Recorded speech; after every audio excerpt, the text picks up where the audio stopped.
നമസ്കാരം. ഞാൻ ഡോക്ടർ പ്രിയ, വെറ്ററിനറി ഡോക്ടറാണ്. ഒരു സിമ്പിൾ ചോദ്യത്തിൽ നിന്ന് തന്നെ നമുക്ക് തുടങ്ങാം. ഈ തെരുവ് നായ്ക്കളെ നിയന്ത്രിക്കുന്നതിന് അവയെ കൊന്നൊടുക്കുന്നതാണോ അതോ അവയെ വന്ധ്യകരണ ശസ്ത്രക്രിയയ്ക്ക് വിധേയമാക്കി, അതായത് ആനിമൽ ബർത്ത് കൺട്രോൾ പ്രോഗ്രാം വഴി അവയുടെ എണ്ണം നിയന്ത്രിക്കുന്നതാണോ ശരിയായ മാർഗം? ആദ്യത്തെ ഉത്തരമാണ് പലരുടെയും മനസ്സിൽ നിന്ന് എനിക്കറിയാം. എന്നാൽ നമ്മുടെ ഇന്ത്യയിലെ നിയമങ്ങൾ പ്രകാരവും ശാസ്ത്രീയമായതും ലോകാരോഗ്യ സംഘടനയുടെ ഗൈഡ് ലൈൻസ് അഥവാ നിബന്ധനകൾ പ്രകാരവും രണ്ടാമത്താണ് ഉചിതമായ മാർഗം. വിശ്വസിക്കാൻ പ്രയാസമുണ്ടല്ലേ? നിങ്ങളുടെ ചോദ്യങ്ങൾക്കുള്ള ഉത്തരമാണ് ഈ വീഡിയോ. പേവിഷബാധ എന്ന മാരകമായ ജന്തുജന്യ രോഗം, ഇന്നും ചികിത്സ കണ്ടെത്തിയിട്ടില്ലാത്ത ജന്തുജന്യ രോഗം നിയന്ത്രിക്കുന്നതിന് തെരുവ് നായ്ക്കളെ നിയന്ത്രിക്കുന്നത് വളരെ പ്രധാനമാണ്. ഇന്നും ഇന്ത്യയിൽ ധാരാളം ആൾക്കാർ തെരുവ് നായ്ക്കളുടെ കടിയേറ്റ് മരണപ്പെടുന്നു, പേവിഷബാധ ഏൽക്കുന്നു. എന്നാൽ പിന്നെ ഇവയെ കൊന്നൊടുക്കിക്കൂടെ എന്നുള്ളതാണ് ചോദ്യം. പക്ഷേ ഈ കൊന്നൊടുക്കുന്ന പരീക്ഷണം ബ്രിട്ടീഷുകാരുടെ കാലത്ത് തന്നെ അവർ ഇന്നത്തെ ചെന്നൈ, അന്നത്തെ മദ്രാസിൽ പരീക്ഷിച്ച് പരാജയപ്പെട്ടതാണ്. സ്വാതന്ത്ര്യത്തിന് ശേഷം ഇത്തരത്തിലൊരു പരീക്ഷണം സൂററ്റിൽ നടത്തുകയുണ്ടായി. അവിടെ തെരുവ് നായ്ക്കളുടെ എണ്ണം കുറഞ്ഞു, പക്ഷെ മാലിന്യം കൂടി, എലിശല്യം കൂടി, പ്ലേഗ് പടർന്നു പിടിച്ചു എന്നുള്ളത് ചരിത്രം. നമ്മുടെ പല തദ്ദേശ സ്വയംഭരണ സ്ഥാപനങ്ങളും ഈ പരീക്ഷണവുമായി മുന്നോട്ട് വന്നു. എന്നിട്ട് എന്ത് സംഭവിച്ചു? ഒരു പ്രദേശത്തെ നായ്ക്കളുടെ എണ്ണം കുറഞ്ഞു എന്നുള്ളത് വാസ്തവം. പക്ഷേ അവിടെ മാലിന്യമുള്ളത് കൊണ്ട് തന്നെ മറ്റ് സ്ഥലങ്ങളിൽ നിന്ന് നായ്ക്കൾ അവിടെ എത്തി. അവ എണ്ണത്തിൽ കുറവായിരുന്നു, അവർക്ക് ധാരാളം ഭക്ഷണം കിട്ടി, തടിച്ചു കൊഴുക്കുകയും ശൗര്യം കൂടിയ നായ്ക്കളായി മാറുകയും ചെയ്തു. അപ്പോൾ കൊന്നെടുക്കുന്നത് ഒരു പരിഹാരമല്ല. എന്നാൽ വന്ധ്യകരണമോ? ഒരു പെയർ ഓഫ് നായ, അതായത് ഒരു ആൺപട്ടിയും ഒരു പെൺപട്ടിയും 3 വർഷം കൊണ്ട് 300 നായ്ക്കളായി മാറുന്നു. എങ്ങനെയെന്നല്ലേ? ഒരു വർഷത്തിൽ 2 പ്രസവം, ഓരോ പ്രസവത്തിലും 13 14 കുഞ്ഞുങ്ങൾ. ഇത്തരത്തിൽ ഇവ പെറ്റുപെരുകുന്നു.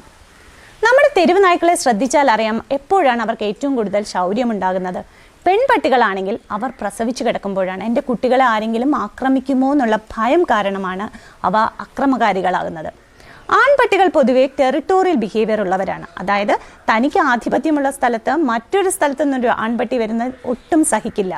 അതുകൊണ്ട് തന്നെ ഇവരുടെ പ്രജനന സമയത്ത് വലിയ ബഹളവും കടിപിടിയും ഉണ്ടാകുന്നു. ഈ പ്രശ്നങ്ങൾക്കൊക്കെ ഒരു പരിഹാരമാണ് വന്ധ്യകരണം.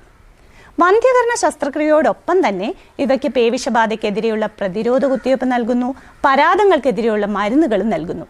എന്നിട്ട് ഇവയെ എവിടെ നിന്നും പിടിച്ചോ അവിടെ തന്നെ കൊണ്ടുപോയി വിടുകയാണ് പതിവ്. അതിനും പ്രാധാന്യമുണ്ട്. ആ പ്രദേശത്ത് കൂടുതൽ ശാന്തരായ ഈ നായ്ക്കൾ സോഷ്യൽ ആനിമലായി മാറുന്നു. ആ പ്രദേശത്തെ ആളുകളെ ഈ നായ്ക്കൾക്ക് പരിചയമുണ്ട്, ആളുകൾക്ക് നായ്ക്കളെയും പരിചയമുണ്ട്. എത്ര സുന്ദരമായ അവസ്ഥ അല്ലേ?